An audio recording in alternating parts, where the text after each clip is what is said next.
আসসালামু আলাইকুম বন্ধুরা। দেখেন, আমাদের বাংলাদেশ হলে আমরা কলা খাওয়ার পরে গাছগুলোকে ফেলে দিতাম।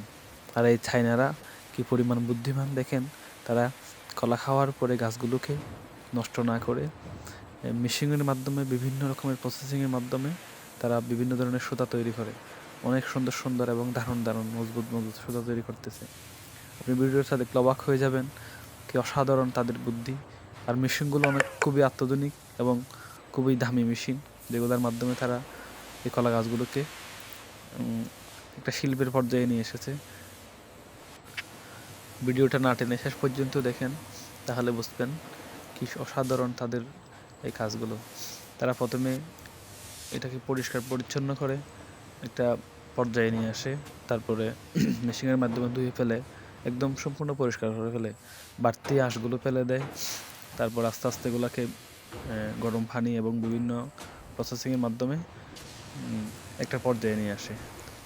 উপরের খোসাগুলো ফেলে দেয়, নিচের সাদা যেই খোসাটা আসে সেটা বের করে ফেলে। সাদা খোসার মাধ্যমে তারা আরও বিভিন্ন প্রসেসিংয়ের মাধ্যমে কলা গাছগুলোকে তারা বিভিন্ন রকমের সাইজ করে ফেলে। প্রথমে সাইজ করার পরে এক এক সাইজ থেকে তারা এক এক ধরনের সুতা তৈরি করবে। তো গোড়ালির যে সাইজ, ওটা থেকে এক ধরনের সুতা, মধ্যখানের থেকে এক রকমের, তারপর আগার থেকে এক রকমের সুতা তারা এখান থেকে তৈরি করবে। ভিডিওটা না টেনে শেষ পর্যন্ত দেখলে এটা দেখতে হবে, প্রসেসিংটা দেখতে পাবেন কীভাবে। অলরেডি তারা সুতা তৈরি করে ফেলেছে। এখন আঁশগুলোকে ভালোভাবে ধুলাই করে সুতার যে ইয়াটা সেটা নিয়ে আসবে। দেখেন খুবই সুন্দর। আরেকটা বিষয় হচ্ছে, এগুলো সম্পূর্ণ রোবটের মাধ্যমে তারা করতেছে, কোনো রকমের মানুষ ছাড়া। এটা আরও বেশি ইন্টারেস্টিং। এখানে কোনো মানুষ কাজ করতেছে না, সব কিছু করতেছে রোবটে।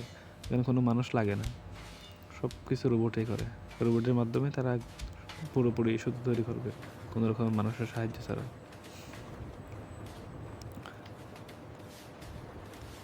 অলরেডি সুতো তৈরি হয়ে গেছে।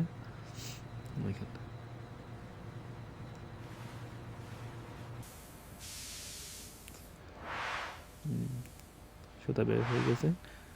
এখন এই দেখুন পরিপূর্ণ সুতা তৈরি হয়ে গেছে। বন্ধুরা, ভিডিওটি ভালো লাগলে লাইক, কমেন্ট, শেয়ার করে আমাদেরকে ফলো করেন।